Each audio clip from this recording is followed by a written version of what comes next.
పోతే అదాని కూడా వస్తారులే, ఇబ్బంది లేదని చెప్పి చాలా కాన్ఫిడెంట్గా ఉన్నారా ఏం సంగతి మీరేమన్నా? సార్, రెండు విషయాలకి సమాధానం చెప్తాను సార్. ఇప్పుడు గుజరాత్లో ఎందుకని ₹1.99 వాళ్ళు కొంటే ఇక్కడ ఎందుకని ₹2.48 కొన్నారని కాంగ్రెస్ పార్టీ వాళ్ళు మాట్లాడుతా ఉన్నారు, అడిగారు.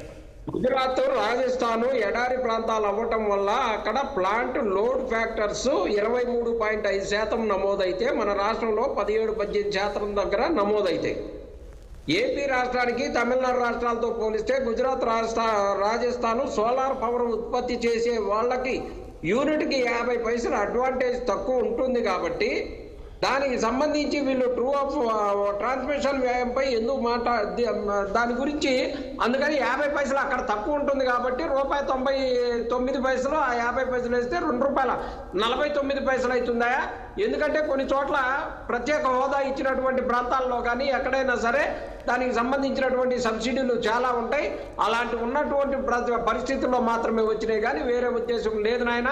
జగన్మోహన్ రెడ్డి గారు ఈ దేశంలో అందరికన్నా తక్కువ నాకు కావాల్సిందే, ఆంధ్రప్రదేశ్కి తక్కువ కావాల్సిందేనని సెకీతోటి ఒప్పందం చేసుకున్నారు. ఈ రోజు తెలుగుదేశం వాళ్ళు మాట్లాడుతూ ఉన్నారు 2014 నుంచి 19 దాకా మేము కరెంటు ఛార్జీలు పెంచలేదు కదా, మరి జగన్మోహన్ రెడ్డి గారు ఇంత చేస్తే ఎందుకని కరెంటు ఛార్జీలు పెరిగినాయి అని. అయ్యా, తమరు చేసిపోయిన అప్పులన్నీ కేంద్ర దాని ఎలక్ట్రిసిటీ సంస్థకు సంబంధించిన అప్పులన్నీ ట్రూ ఆఫ్ ఛార్జీలన్నీ కూడా విడతలుగా ప్రజలకు వడ్డించుకుంటా తీసుకొచ్చిన ఆయన మీరు చేసిన పాపాలన్నిటినీ మా మీద వేసుకొని ప్రజలకి ఆ బిల్లులన్నీ కట్టించాం ఆయన. దానికోసం పెంచిందే కానీ జగన్మోహన్ రెడ్డి గారు చేసిన ఒప్పందం కోసం వచ్చినటువంటి ఇష్యూ కాదు. అందుకని తెలుసుకోండి, ఖచ్చితంగా జగన్మోహన్ రెడ్డి గారు చేసినటువంటి పని 100కి 100% ఆంధ్ర రాష్ట్ర అభివృద్ధి కోసం కావాల్సినటువంటి ఎంత తక్కువ రేటు అవకాశం ఉంటే అంత తక్కువ రేటు కావాల్సిందేనండి. ఇప్పుడు నేను ఒకటే మాట అడుగుతున్నా, ఈ తెలుగుదేశం వాళ్ళు కూటమిలో ఉన్నారు కదా, ఇదంతా కూడా కేంద్ర ప్రభుత్వానికి సంబంధించినటువంటి సంస్థ ద్వారా జరిగింది. మీరు దమ్ముంటే కేంద్ర ప్రభుత్వంలో నుంచి బయటికి రండి, మీకు దమ్ముంటే కూటమిలో నుంచి బయటికి వెళ్ళండి.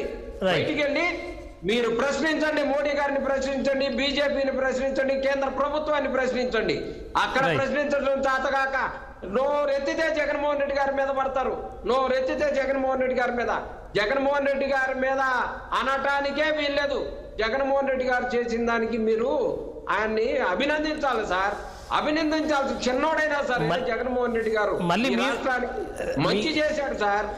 మిషన్లకు తెలియకపోవచ్చు, ప్రజలకు తెలుసు, మిషన్లకు తెలియకపోతే అర్థం చేసుకోండి. Right sir. రామ్మోహన్ గారు ఒకటే మాట సార్, నా ఉద్దేశం ఏంటంటే ఎవరు తప్పు చేసినా జైలు పోవాల్సిందే. కానీ ఇక్కడ ఏమైతుందంటే అదాని కనుక నేరం చేస్తే ఇప్పుడు మనకు అవినీతి నిరోధక చట్టం ఒకటి ఉన్నది క్లాసు,